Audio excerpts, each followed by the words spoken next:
Ever had that problem before? Yeah. Okay.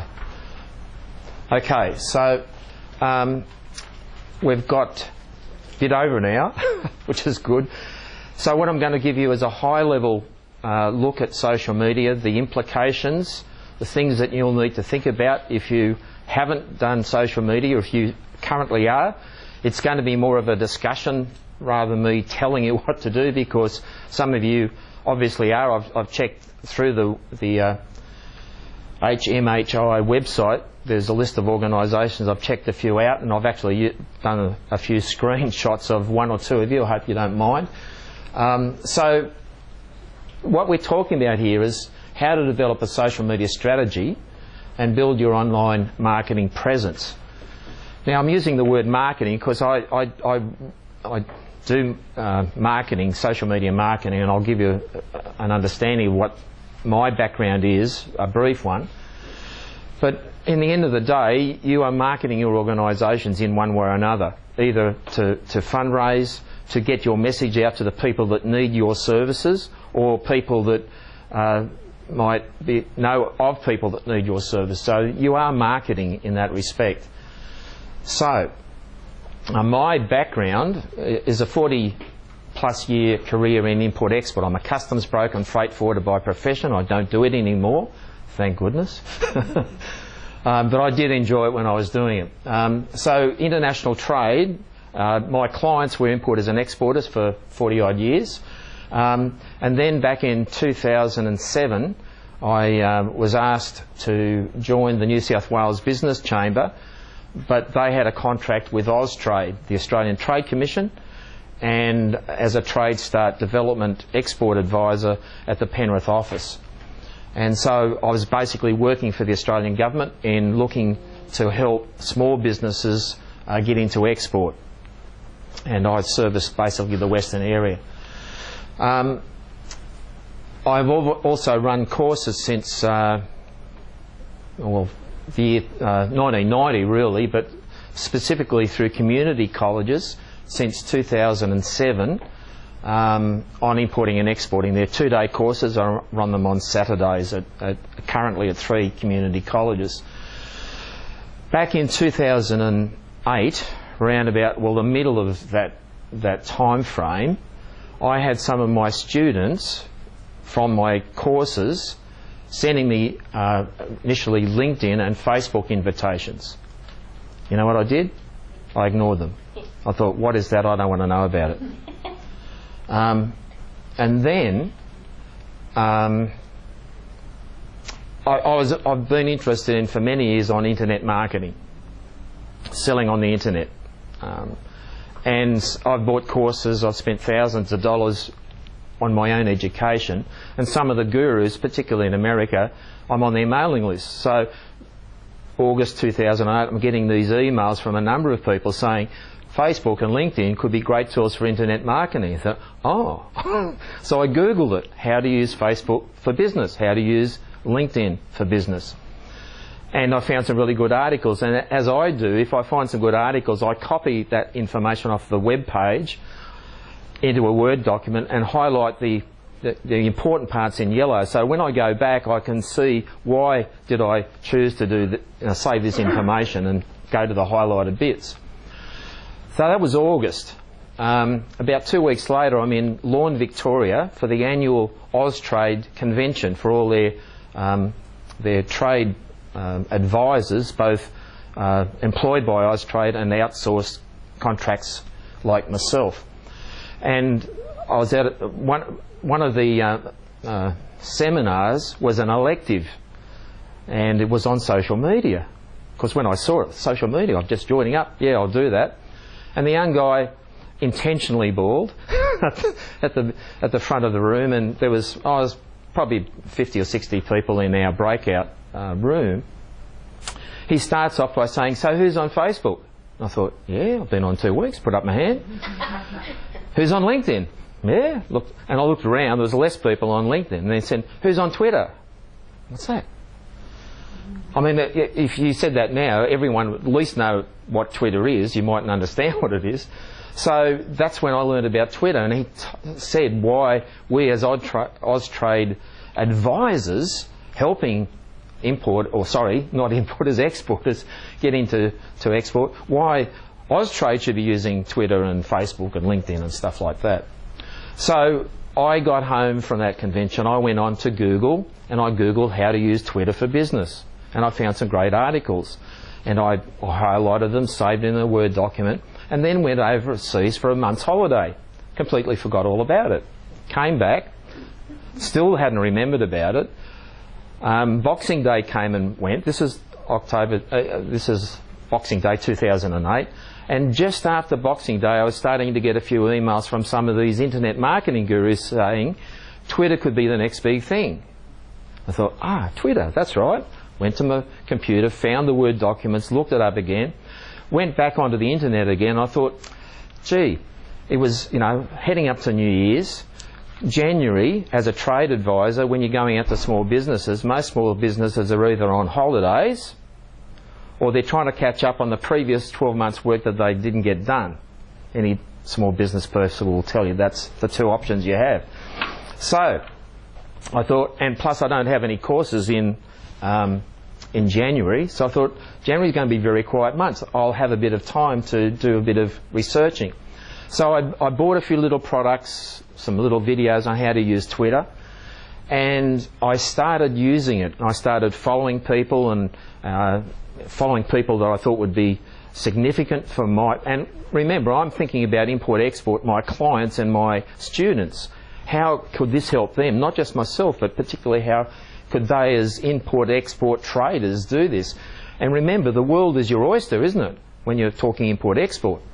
So I had my aha moment when I really understood what the potential of social media was, when I found a Twitter site.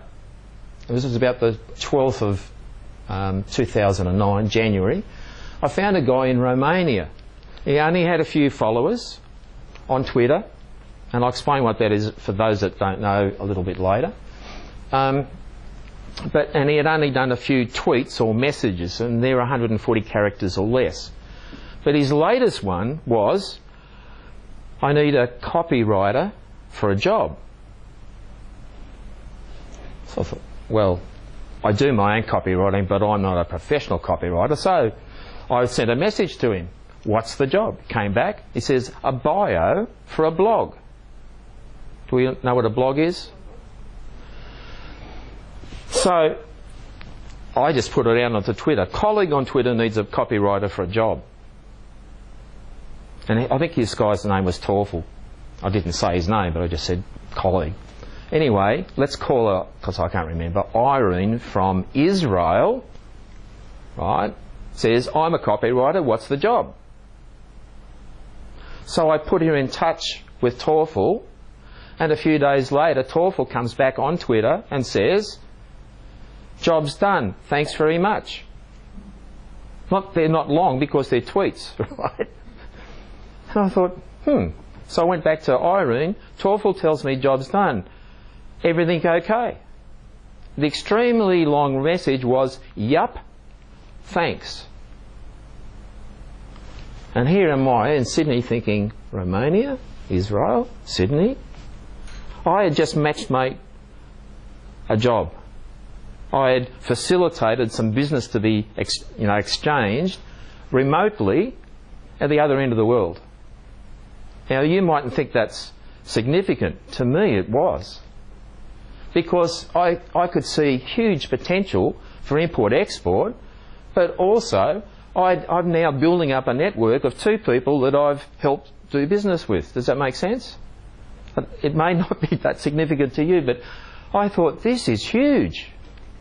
And so I started doing things very quickly.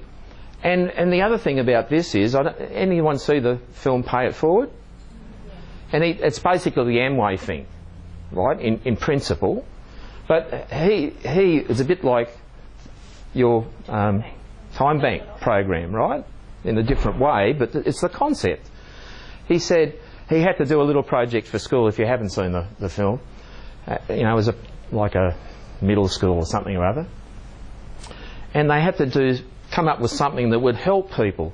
And he came up with this. If I do a good turn for 3 people, and they say, oh, how can I pay you back? And he said, no, pay it forward. Find someone else that you can do something for. And we've just discussed the concepts of that, because people want to help. They want to do things for other people. So, but this was he's building a network, as Amway does, as affiliate marketers do these days with selling Amazon books. You can make a profit by recommending and getting a sale. So, but I could see it building a global network which would be benefit to my clients or my students. Okay, setting up import-export businesses. So anyway, later on I got onto YouTube, and most recently I've got onto Google Plus as social media platforms that I do. I have to say now that I don't use Facebook at the moment. I haven't used it for about 2 years. I had someone said, can you like my Facebook page just recently? I went in, liked it, got out again. I'm not saying that you shouldn't. I have chosen not to for the reasons I might have time to tell you a bit later. But what I did with Facebook back then, over the next few months, I tested.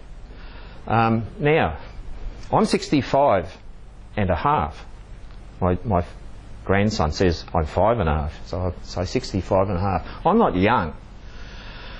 And I you know, at primary school I had an inkwell and a nib and a pencil. And later on I got a ballpoint pen, and that was technology, right? I mean, I think social media actually contributes to mental instability, because I think I'm going that way myself. However, we can't do anything about it. It's with us, isn't it? So we either accept it and say, how can we use it, or we totally ignore it. But there's things that can be of benefit to us. So what I did is I started, I would follow people on Twitter, and a percentage of them will follow back. And that was one of the lessons I learnt from some of the stuff. If you follow people, some will follow you back. You're building a network. You come and you meet people today, and if you sort of keep contact, they're added to your network, aren't they? That's what we typically think of networking, and we use it in business, we use it in social activities, whatever. And through those networks we find out about how to help people through time banks and other, the resources, the events that we've got going on, and we can help publicise that. And I'll say this now because I might remember a bit later, might not remember a bit later. With Kerry, as she well knows, she's got a number of Twitter sites herself, and I've got 39 Twitter sites. Okay, so I can put out relevant information on activities or functions or fundraising through my network, and Kerry probably through yours. So that's a way I can contribute, just by putting it out through my networks. Okay, so I just remembered to do that. I've made a note there before. So what I would do, if people follow me back on Twitter, I would send them a direct message saying, why don't you follow me on Facebook? I haven't got Facebook up here, but Facebook and LinkedIn. Now, should ask a few questions here. Who's on Facebook? Who uses Facebook? Keep your hand up regularly. Okay, most of you. That's typical, because virtually most people use Facebook today. And in one sense I'm a bit silly not using it, but from a business point of view I've decided to restrict my time to the ones that are most important to me, if that makes sense. Okay, but most people are familiar with Facebook, so for most of you Facebook's going to be one of your key platforms in social media activities. Alright? But the thing with Facebook and the thing with LinkedIn, you have to send information, have to send or receive an invitation and accept. Whereas Twitter, in most cases, most people don't have a restriction. You can automatically follow Justin Bieber if you want to.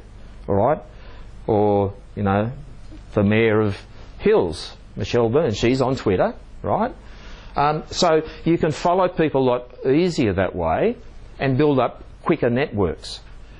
Now, from a point of view of getting messages out, Twitter is probably from a broadcast area, if you think of radio, TV and newspaper, metropolitan newspapers, mass media, Twitter, you can build a mass media empire, little empire, a lot quicker than you can with the other ones. Facebook is good for interacting with people in your network, okay? Okay, so I built up a substantial network through cross-fertilising there. So I built up my Facebook and then I built up my LinkedIn as well. And from my point of view, LinkedIn is a very important part because it's the professional network. And I'll say some more about that for us here gathered shortly. Interestingly enough, and I just put this up this morning, this chap here, Jonathan Brown, has written this book, Stress and Success, and I thought, well, actually, he's working in your space. That's what his function is. He followed me on LinkedIn recently. He found me from Twitter. So if anyone follows most of my Twitter channels, of about 39 of them, they'll get a direct message saying, follow me on LinkedIn. That's how I have a net out there trying to drag people into my LinkedIn, right? But he contacted me, he said, you look pretty savvy. Well, he's picking up my title, Savvy Navigator. But he said, can you help me with a few things? So I sent him some messages and he changed his summary here a bit. Anyway, he got in touch with me recently. He said, I did send you a message, could you help me a bit more? So I actually had a go-to meeting. It's like a Skype thing yesterday with him for an hour. And he's got a company. He works with Boston Consulting Group, helping their staff improve and manage their stress, right? And he's written this book. He's updating the book at the moment. But here's a guy that's actually in that space, working professionally there. But he came to me because he said, I can see you've built a network. Can you show me how to do it? So that was an interesting case there. So coming back to you, because it's about you today, these are the 7 questions we generally ask, isn't it, about things. So what's the most important one when we're talking about this stuff here? Why? That's the most important one, because I'll tell you now, if I wasn't doing social media for business, I wouldn't be doing social media at all. I would prefer to go sailing or fishing or read a book. But I'm just as, addicted to social, but it's my business. So it's something that I do. But for you people, either personally, professionally, or for your organisations, the first thing you've got to figure out, is it worth doing this stuff? All right?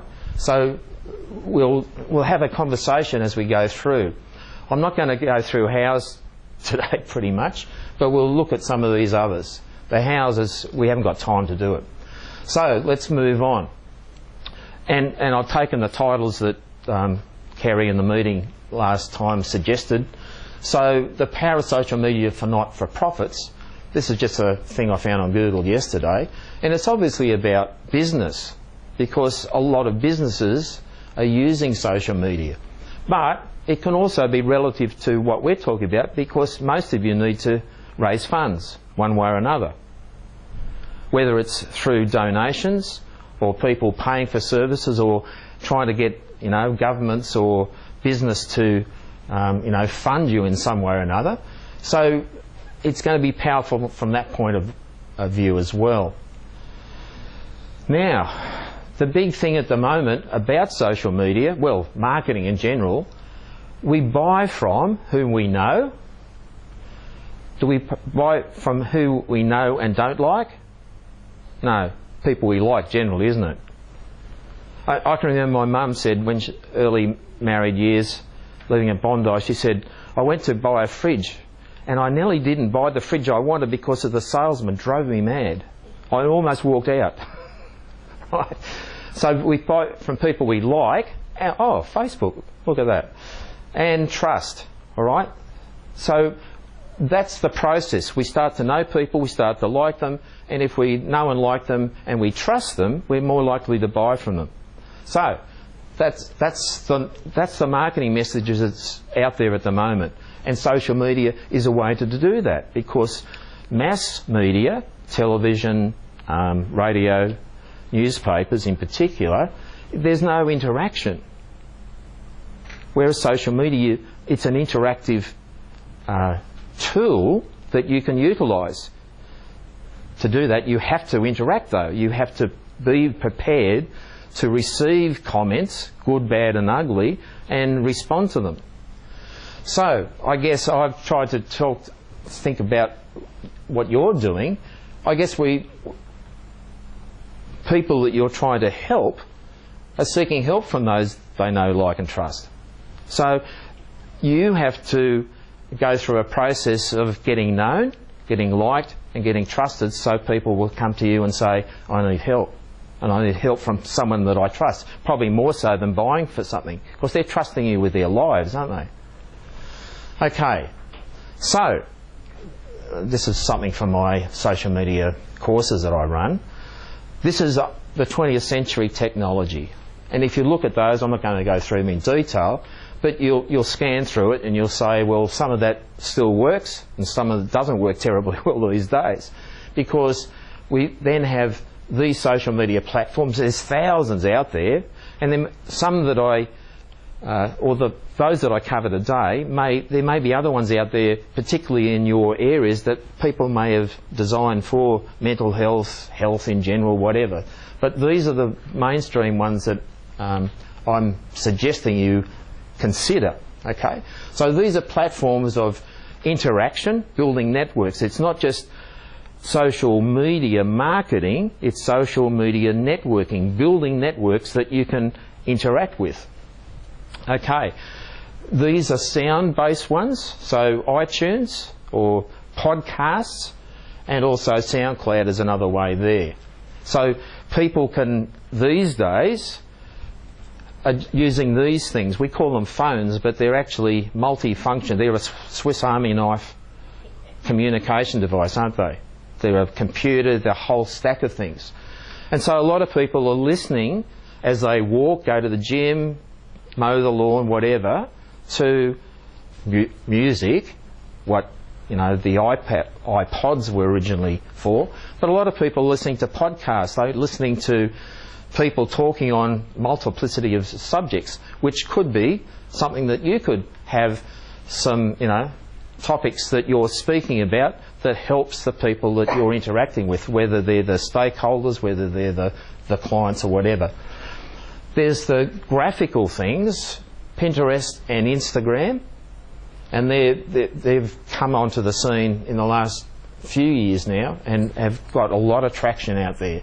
A lot of people are using those as a graphical way because humans have become much more graphical these days. YouTube is obviously the video part of it, and then there's these the two main blogging platforms, Blogger, which is owned by Google, and WordPress, which is a common, what's the right word? Can't think of it. But anyway, people can use these free tools to put their articles up there. There's no cost to it at a basic level. So all of these tools here are free. Doesn't cost you anything. It's amazing, isn't it? Doesn't cost you. Just like the time thing, yeah, time bank. Okay, now, if you go down the street and someone's using a megaphone to get your attention, do you generally go in? I mean, you might, but it's a bit of a turn off these days, isn't it? So, what's that? Word of mouth. Word of mouth. Now, with the internet, we have word of mouse. Actually, that's a bit old. It's all flicking of fingers and thumbs now, isn't it? But anyway, you get the idea. So, word of mouth means that when we're together with people, we can talk to them. We can get on the phone. But now, with technology and social media, we can be sharing stuff quickly with other people. And the younger people do it more so than our or my age group. Okay? So I've already mentioned this. These tools were used by companies to promote their products, their services, and agencies as well. That's where you went to advertise or put stuff out. But it cost you money, didn't it? Still does. These people are suffering.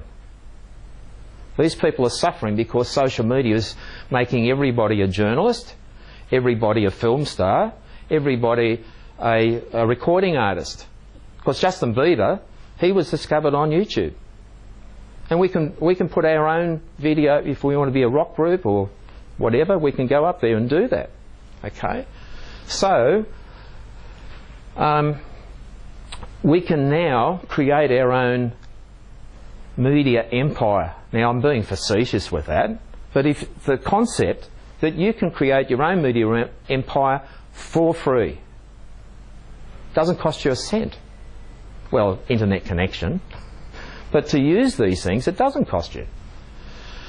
So, the technologies were computers and tablets now. 2 people have got tablets here today, and a number of you have got phones. And this is the migration to people using social media and apps and things on phones is phenomenal. I believe in years to come this will fade away. A bit like telex machines and fax machines, right? The uptake on mobile devices.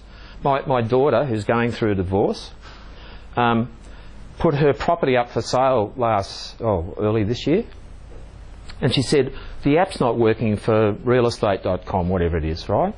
The app's working, her property wasn't on it. I said, I checked it on the website, it's there. She said, so? I don't go to websites. I mean, she's 33, right? 2 kids. She said, I just use my phone and I go to apps rather than website. Okay. And that's happening, isn't it? So, what does that mean for us then? So, what about, a not-for-profit like yourselves? A few concepts I'm going to give you, and I'm just going to keep it very brief. Who's heard of this book, The Tipping Point? A few of you? Okay. How little things can make a big difference. Malcolm Gladwell. And very briefly, and this book was written before social media. It was about 2002.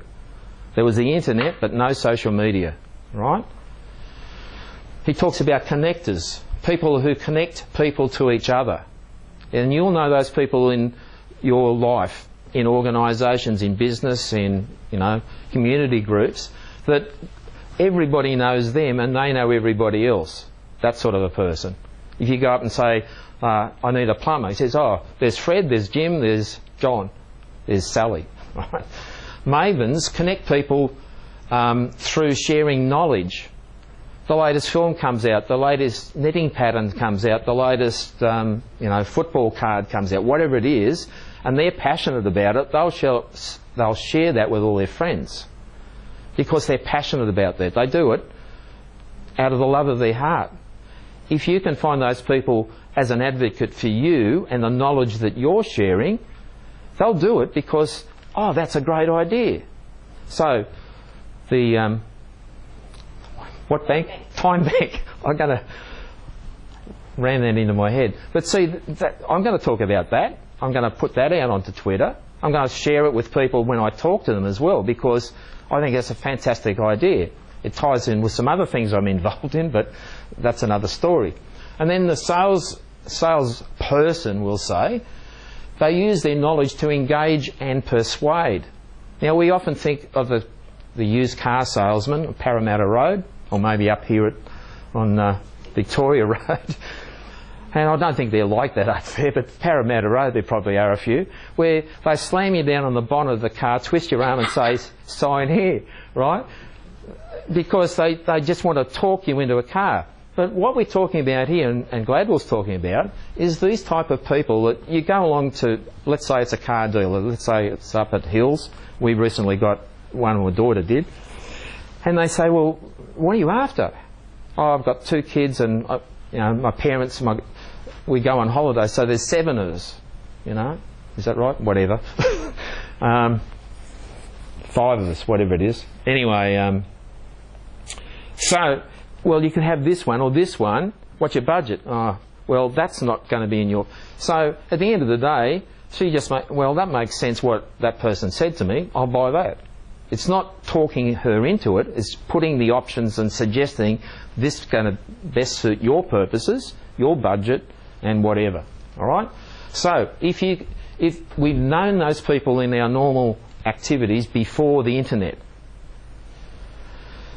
now if we find those people through social media, then our message can get out a lot quicker and out to more people. Now I could show you a video which I thought it goes for 7. I've got another one for you in a minute. But it's a guy who's heard of these TED conferences? They're about 15-minute talks. They're great. I've watched a number of them on. I could spend my life just watching those things. You probably do that. But anyway, this guy was from YouTube, and he showed how videos went viral.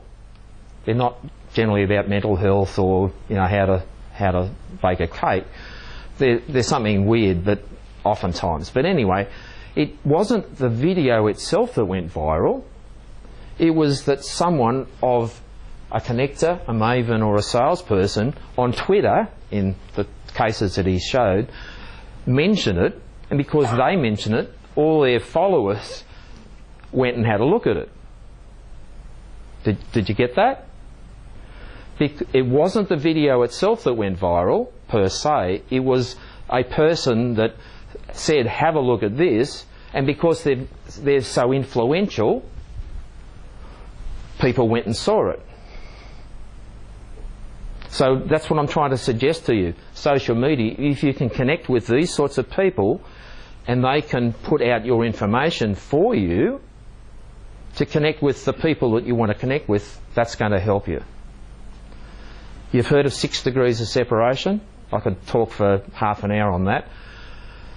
The idea is we could connect with somebody else in the world that we didn't know, and here's a name. If we sent it through our network, can you connect me with that person? It's only generally on average 6 people to get to someone else in the world. I reckon today it's down to 3 or 4 with social media. That's the power that's there. We'll skip that. Now, coming back to you, and it was interesting, you talked about the one-liner of what your organisation does. Can you describe the essence of your organisation in one sentence? That's what I put up yesterday when I was preparing this. You think, well, wait, we've got a mission statement, or we've got, what we do. That's great. That's fantastic. Have you heard of the elevator pitch concept? You've got 30 seconds. You're getting in the lift with Mark Burris or somebody, right? And you want to make an impression. You've got to have, say, some pitch. It's the elevator pitch, saying, this is what I do. So, the same thing here. On social media, you'll need to have something that is the essence of what you are. So I'm the Savvy Navigator. Why? Because I help you navigate the future utilising cutting edge and enterprising strategies. So what's that mean? I want you to ask what's that mean, because that is engaging you. Does that make sense? That's me but for your organisation, you need to have the essence in one sentence, less than 140 characters if possible, or 160 on your Twitter bio. You've got 160 characters, so that you can say, this is us, this is what we're about. And so if people are looking for that, they'll find you, or more likely to find you, I should say. Okay, so you could start off with something like, we assist. Looking for, I'm just using those as prompts. You come up with your own. You might already have it, that's fantastic. Also, review. I mean, I've just changed mine. I keep on revisiting and reworking it from time to time. Okay? All right, so what do you want to accomplish using social media for your organisation? And I often think this too. What do I want to do? Do you want to make more contacts within your sector? Do you want to build on your relationships using an online medium? Do you want to encourage engagement from your current clients and stakeholders? What about increasing fundraising? Provide an online meeting place, a safe place to talk online. Actually, I'll go back to that one. At our church, there's a guy there, and I think I got the story right. I think he was in Vietnam, and he now is connected to Vietnam guys who basically have mental challenges and often contemplating suicide.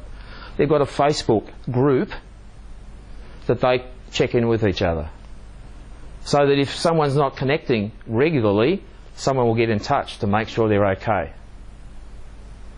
Is that a good use of social media, of Facebook? Of course it is.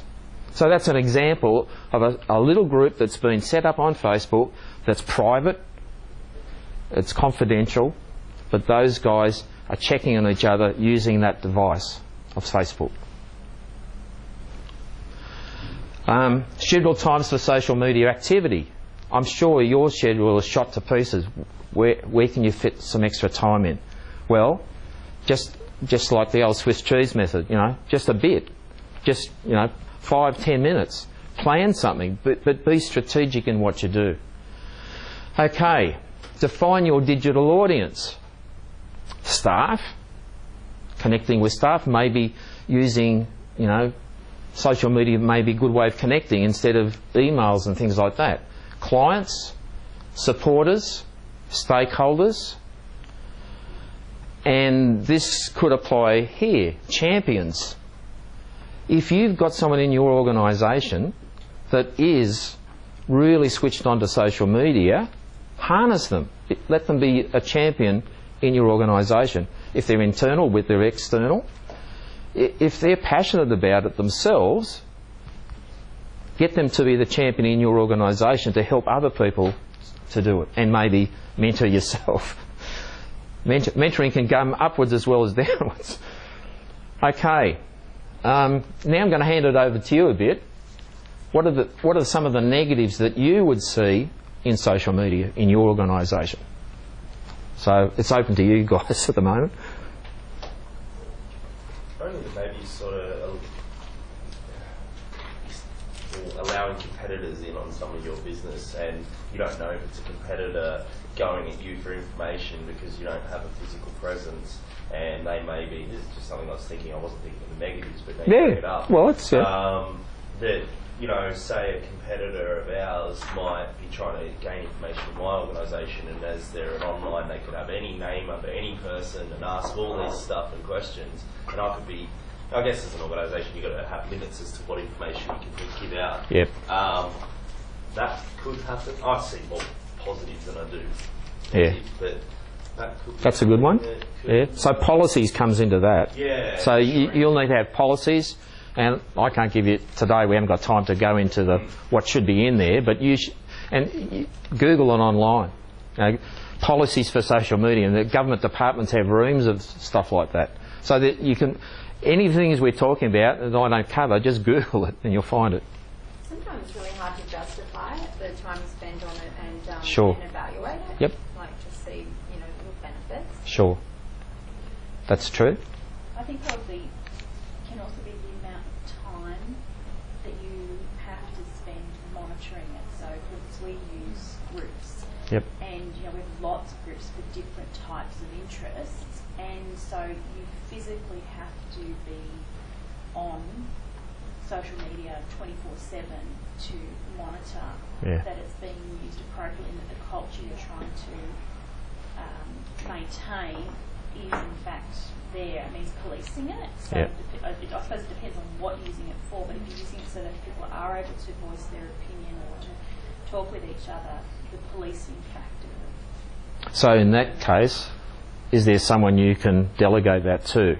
Well, yes, there can be. I mean, for instance, we've employed having code of conduct on all of our groups, so there is a self-policing mechanism, but there is a component where to be able to allow free discussion for those particular groups, we do have to have some level of policing. But being able to delegate to a couple of different people to monitor it.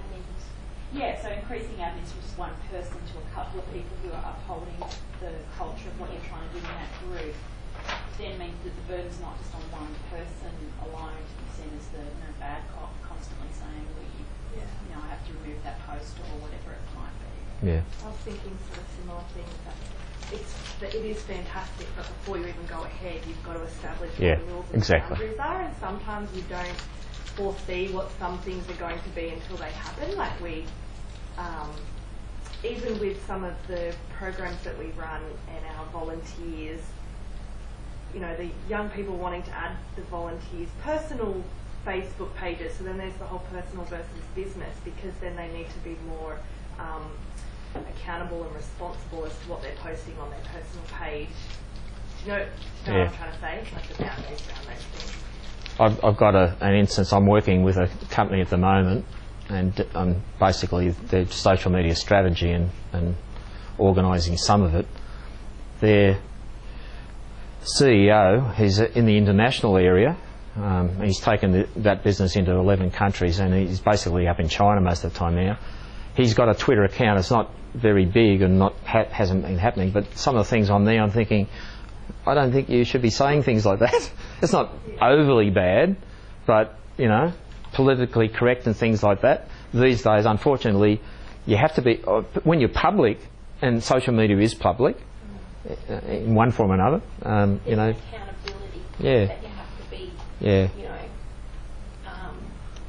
viable for because of, whatever. But when you were saying about the admins and all that sort of thing, you need to find those people that you talked about before, the connectors, the mavens and the salesmen. If you get those kind of people on your admin team in the groups, then that kind of, either they're passionate about it or they're one of these sort of people that everyone knows or, they sell the benefits of what the group is, and then that makes it easier. And I also think, I don't know so much with organisations, but, bullying is such a big thing, and whether it be,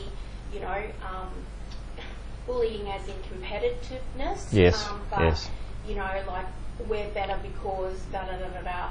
And I think also with Facebook in particular, when you have a page and someone likes it, they can also review you, and a negative review because of a personality clash or something like that. Like you said, your mum nearly walked out from buying the fridge because, of the particular salesman at that time, but it wasn't the organisation. You know what I mean? So, that's sometimes a negative that I find. Like, just because of one person's experience, they can leave a negative review, but you have to weigh up, like you read the other reviews and there's a lot of glowing reports, so therefore you have to sort of use your common sense. Well, maybe not so common these days, but Exactly. The other thing that we've seen experienced in this area which can be negative is particularly with things like Facebook and social media full stop, is that there's no ability to stop people from using the same name as you or very close to it and be completely different in its culture. So, like, we can have a group, for instance, set up as, bring a mate, blah, blah, blah. There's no way I can stop or control a rogue group of people who disagree with what we do or whatever, setting up one that's exactly the same name or slightly different, and then absolutely trashing us or, speaking negatively or having a very, very different culture to what our groups are about. And when people go to look for your organisation, they might look for bring a mate, but there's going to be a whole different bunch of options that come up, so they may discover the wrong page. That's right. And there's nothing you can do. You can't do anything to shut them down. So. Yeah, that's right. And it is easy. I mean, on Twitter, you can, like Lance Scoular, that was available.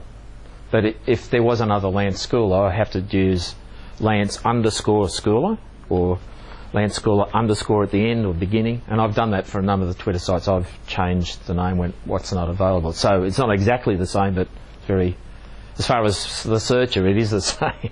And I think Googling. the problem is with search engines, they'll come up with whatever has the most relevant and most content. So things like the having YouTube, having Facebook, having Twitter, having lots of different options where there's lots of content happening, you're more likely to come up to the top of the search. That's right.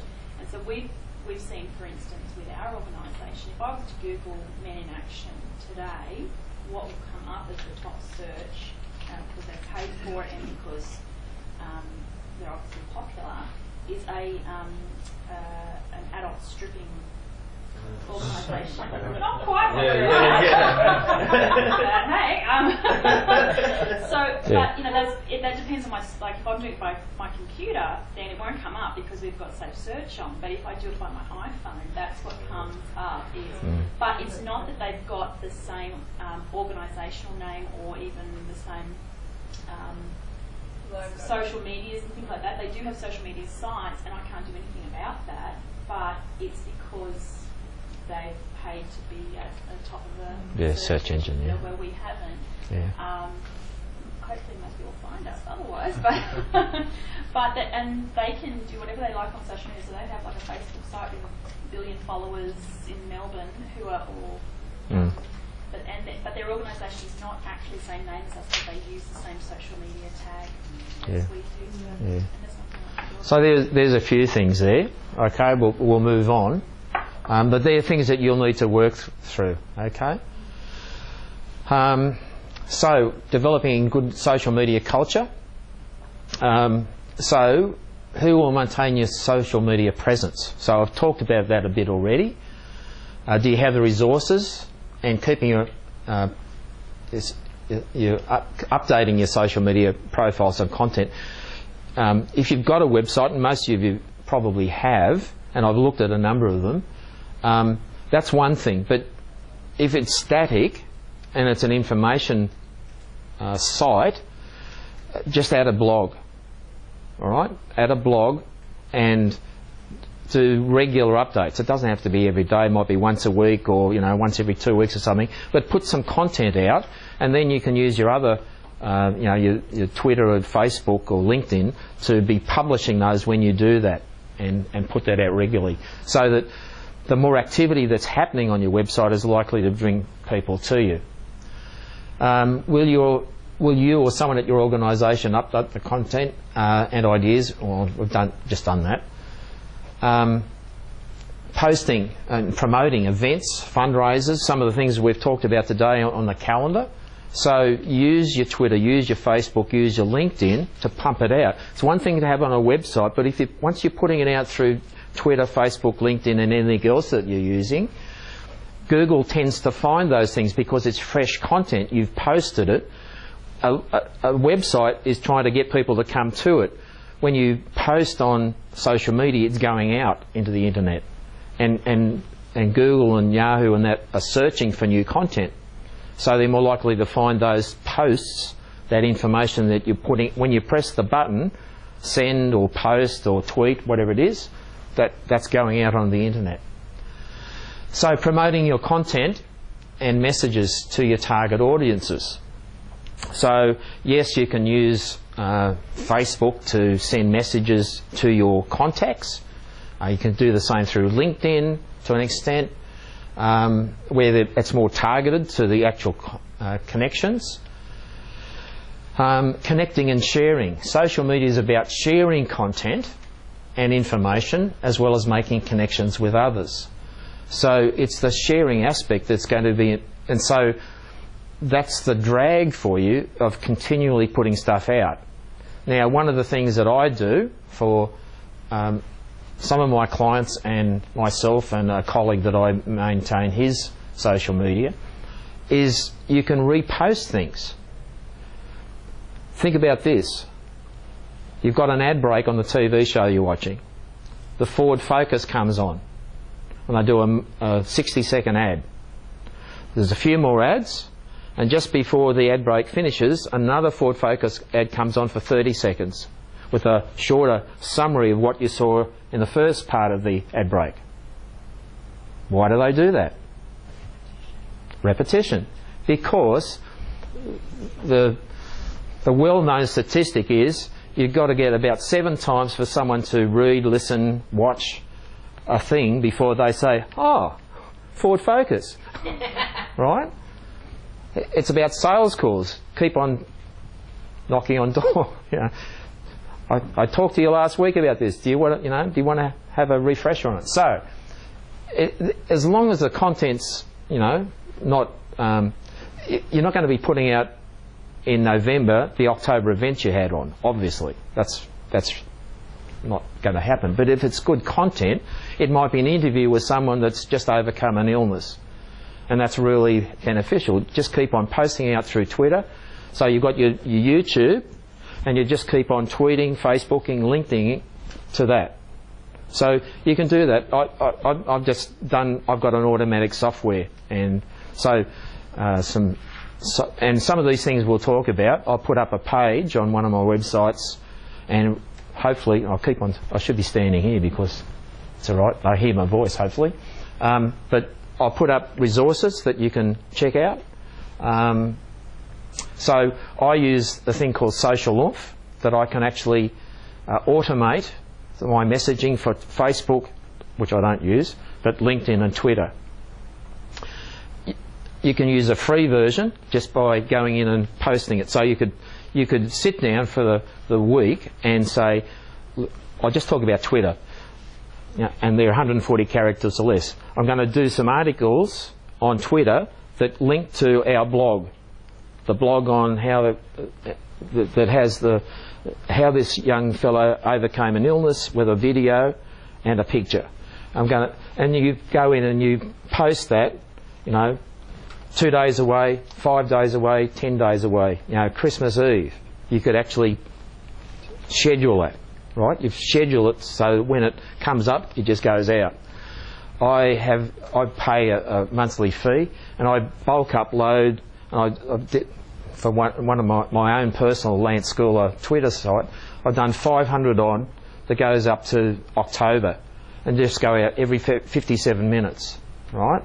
Now, I'm not suggesting you're doing what I'm doing, but you see it's the principle. You could just have a notepad, Microsoft Notepad, just a text file, with each line is a tweet or a Facebook message, and you just upload them and say go out every 57 minutes or every 2 days or every once a week, whatever it is, and you just set it and forget it. Isn't the idea of social media to be social and to be reading the tweets and to Correct. But that doesn't stop you putting that stuff out, which is your content that you're pumping out. You can then go, if people are making comments, or you might just put, having a great meeting at Hills today, and put that up there and get. All I'm trying to say is, instead of having to worry about all this content, you can actually sit down for half an hour and plan your month's activities and pump it out. For instance, if you've got an activity like we've got the bunnies coming up, then a part of the strategy should be, all right, so who do we target in this out? What messages do we want to put out? So part of your marketing plan for any strategy or topic of the month or whatever it might be several short messages that you pre-program as part of what we're doing. These days each week we're going to push that out, and there's other stuff we're going to do, but that's just done, it's taken care of. So that's one arm of what we're to think about as part of that. Yeah. So, and particularly if you've got events coming up, like you've got a number, you could actually have those going so that they're actually going out regularly at different times of the day when different people are. So a lot of people will actually go to their laptop or their phone, whatever, and look at their messages, whatever social media, maybe as they're eating their breakfast. Or if they're public transport, they're doing it as they're on their transport because they're using that time. And after work and at night. So different times of the day, different people are engaging. So, yeah. All right. Do you have something of interesting to share? Do you have news? Do you have information that is relevant and fascinating? It has to be engaging too, so we'll talk about how you do that in a minute. Having something to share will encourage people to keep coming back for more. So, articles, and I took this off, I just went to a few websites. So there's a blog article. So the Hills Clinic's got a blog. Who's from the Hills Clinic? Yeah. Oh, that's you. All right. So that's a blog article. Now it's good because it's got a graphic there, right? It's got a graphic up there. It's not a long article, but that's okay. It doesn't have to be long. There's some interesting articles on LinkedIn by influencers like Richard Branson. Some of them really short, but it's really to the point, and you can say it only took me 2 minutes, but that was really great, fantastic. All right. There's someone else's who's from that organisation. Anyone here? No. So that's a YouTube channel, right? So they've got a number of YouTubes there. Now it's great to have it there. But you could be if you know these are relevant things, you could be tweeting those out for people to go and watch that over a month. Do you get what I'm saying? It's there. It's like, you know, there's movies on at Rouse Hill Town Centre Cinema. I'm 3 minutes away, but I'd rarely go there. But if someone sent me a message and said, today there's an XYZ movie on, I might say, oh, great, fantastic, I'll go along. So the YouTubes are there, they're free to use, but tweet them out, put them through your Facebook and say, oh, here's a great video about Dr. Michael McAfee. Get the idea? Now, podcasts, same thing. I'm looking at possibly doing some podcasts in the not too distant future, but they're available on iTunes, on your iPhones, and on your Androids through Stitcher. I've just gone from iPhone to Galaxy, and I'm now downloading on Stitcher and listening to podcasts. They're things that people can listen to, and so they could be stories, they could be, you know, items on mental health, whatever it is, that people can listen to wherever they are. You know, mowing, as I said, mowing the lawn, going for a run, walking the dog, whatever it might be. Just on that, it's one of the things that we've worked on with Men in Action. We've always liked to, as a bit of a test lab, to see what works with men and what doesn't, and engage with them. One of the key things that we look at is how men consume information now, and most men are on some sort of device and an incredibly tight core. So you've only got probably about 60 seconds to convey a message to them. That's why they won't come to your workshops. So if you're putting on workshops and want to come to an 8-week course, don't waste your time, you're not coming. So unless they have serious issues that they're getting help with and they understand you're in crisis, but using things that are downloadable, like short videos, podcasts, to convey messages. So it might be, you know, how to parent how to actively parent your kids, it might be how to deal with stress better, whatever that might be. This is how they consume it. And they'll find it on your website by searching on the topic, what's the problem I have or what am I struggling with. So having things like that available rather than waiting for you to come into your service would be the way to approach that. Here's the thing. Good segue. I hadn't thought of it before. Let's say this is a great video, but it's really just a person talking, isn't it? So you convert it to an MP3 and it becomes a podcast.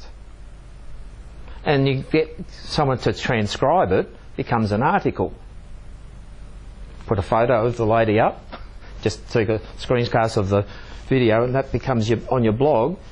Or it could be the article of what she's saying, the video, and then you want to listen to this, download the sound file. So it's multifaceting the content into 3 types: text, sound, video. All right? Okay, what are we talking? Examine the characteristics of each social media outlet and see which of those support what you want to accomplish. So I've talked a bit about these before, but I want to just what does that raise something from your past, something that a nice memory, possibly? What does it look like? Campfire. Sitting around the campfire at night. Yep. What also happens? Communication. And storytelling. Right? All the marketers today are saying, forget the facts, storytell. What do? Storytell. Before and after. Right? I had a problem, I got it solved. They're just examples. So, I'm going to show you this video now. It's a digital story of the Nativity. He was on, and a friend of mine who I'd worked on a project with and she sent me an email. She said, I watched this thing and I cacked myself at it, and I thought of you, Lance, because we talked about, spiritual things, right? So it was uploaded on the 13th of December 2010, and I'll read it out. How social media, web and mobile tell the story of the Nativity. Christmas story told through Facebook, Twitter, YouTube, Google, Wikipedia, Google Maps, Gmail, Foursquare and Amazon. Up to now, it's had 12.5 million hits. It's got 32,000 odd likes and 734 unlikes, or dislikes, or whatever that is. All right? So what I want you to do, if you're familiar with social media for a few years, you'll see how dated this is only after 4 years, because those social media have actually progressed a bit and look different. But if you're not familiar with, just see how, if Jesus had been born this year, or back in 2010, whatever, how would social media deal with it? Now, I hope I don't offend anybody here, one way or the other. The whole thing is, though, it's a great example of how technology today would, if we went back 2,000 years ago, it'd be totally different, wouldn't it? Because they didn't have technology. So here it is. What I've got to do, I've got to do it this way. And if I hit that, hopefully it works.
So, comments? No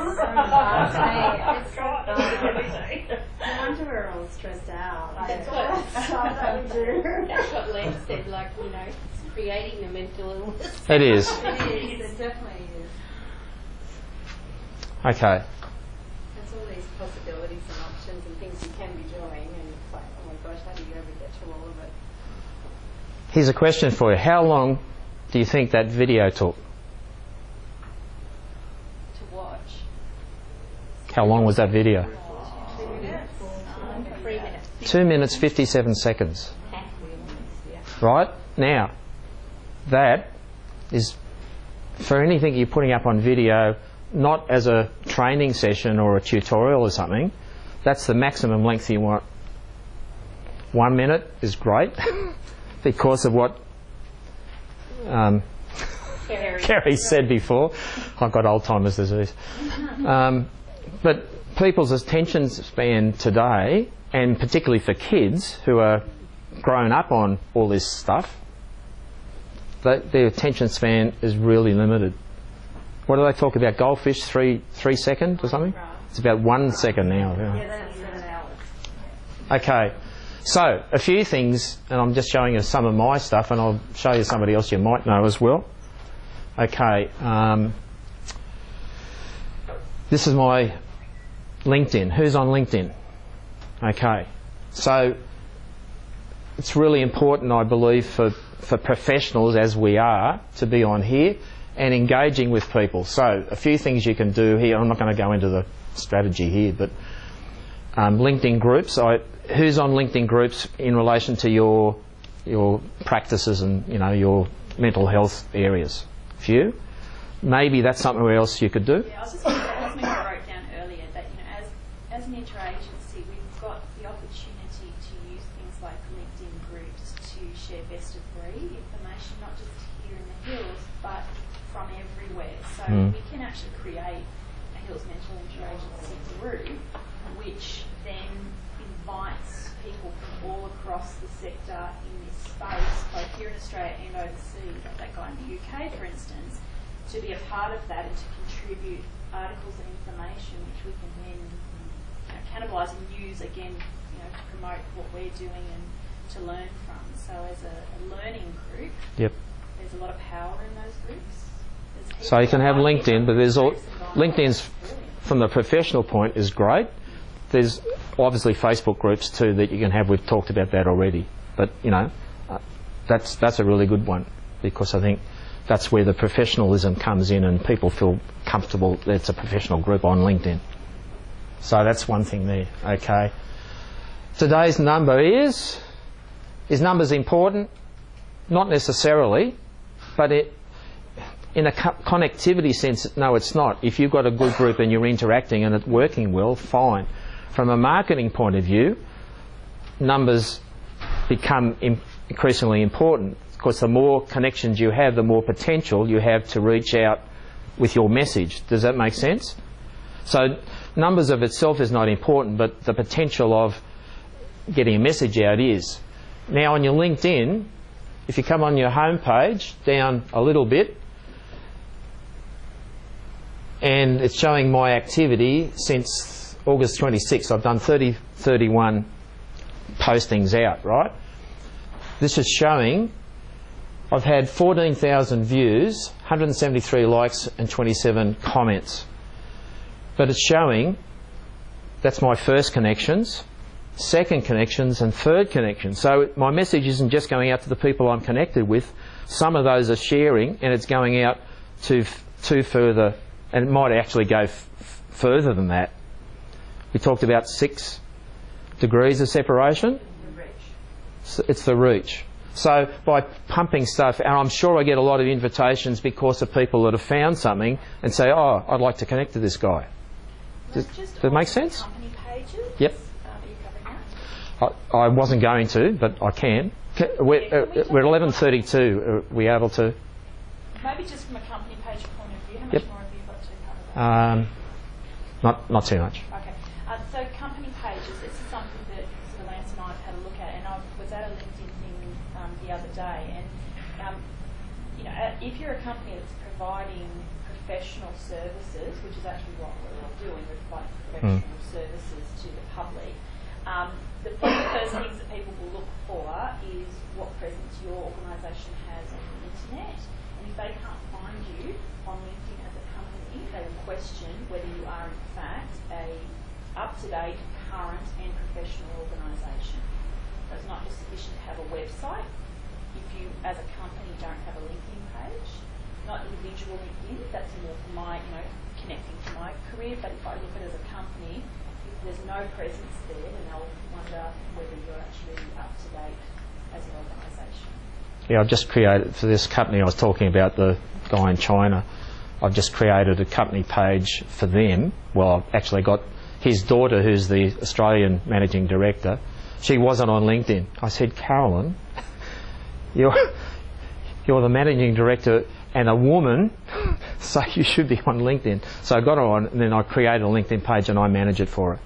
But it's a way of, and people can follow that. That's the great thing. Now I'm going to show you something else that's really important in a second. That's my Twitter page, 160 characters bio, right? Oh, back here, sorry. Headline. This, right under your name, a lot of people put, marketing manager, CEO, whatever.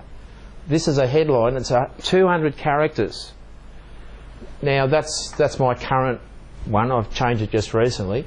But think about, you may not be happy with it, but instead of, Chief Information Officer, you might have something catchy. Think of headline, because that's what LinkedIn calls it, headline. Think of a headline on newspaper. What are they trying to do? They're trying to catch your attention and drag you down to the article, right? They use the headline in a catchy way to get your attention. So this is what you could be doing up here. I help people, find themselves. I'm just off the top of my head. But you get the idea? Something in there. So coming back here, Facebook, that's my Google Plus. If you've got a Gmail account, you might already have a Google Plus and you don't even know it. But set it up, and you can actually set it up for your business as well. If you've got a Gmail account for your business, you can set up a Google Plus. It's Google's attempt at social media, but it's pervasive. It goes across all channels of Google Maps, Google everything else. So it's something to consider. Here's the thing I want to tell you about. Who on LinkedIn reads some of the LinkedIn influencers? You know what I'm talking about? 500 people about a year and a bit ago were asked to write. So Richard Branson is the most popular one, right? And they started writing. So it's a LinkedIn blog, right? But those influencers, 500 of them, were putting out articles. And in fact, I met a guy who came to Australia and said, I'd like to meet you because I tweeted him out through my channels. His name is Don Peppers. But he said, I used to write for, Inc. 500 and a few of those other things, but he said, I see my potential by writing on the LinkedIn blog much more beneficial because I'm reaching out to the business community through LinkedIn. Recently, LinkedIn said, we're going to open up to everybody. If you have in your home page where it says share an update, if you've got a pencil in there, that means you can actually not just post, but you can write an article on LinkedIn. So if you've got that pencil, click on that pencil. It'll, sorry? They send you out an email so you know. Yeah, generally. But I've talked to people and I said I didn't realise I had that option. In fact, this guy yesterday, I said, you should be writing articles. You've written a book. He says, I didn't know. He's got the thing. Anyway, if you click on that, it'll open up this and it'll take you here where you can go through what that means. That means even if you don't have a blog on your own website, you can put it out through LinkedIn and then tweet the article out, put it on Facebook going back to it. Get the idea? You can upload video and photos and do, highlighting of text and stuff, which you can't do in a normal post. But there's that. So I haven't written one yet. I've been planning it, but because of some things I'm doing, I'm waiting to these events take place and I'm going to write it then. I'm going to use it strategically and leverage it. Okay. Look, I think, do you know Amanda Rose? Some of you? She's from this area, right? I met her back in 2009, but since that time she's really taken off in social media. And the reason I put her up, I thought yesterday, who's someone local that I could show that they're using, and I think, oh yeah, because I'd seen something on my phone that Amanda had posted something. So this is a post that she's just done a few days ago, back in June. I chose one here where actually, so there's some text, there's a photo, and down here was a video that she'd done, right? So that's what she's done. That's the video there, that's a long page of it. So that's as long as it was, but because the video was there, it was going to be saying really what she's talking about. So that's a YouTube, that was on that page. She just imported that, and that's a YouTube channel.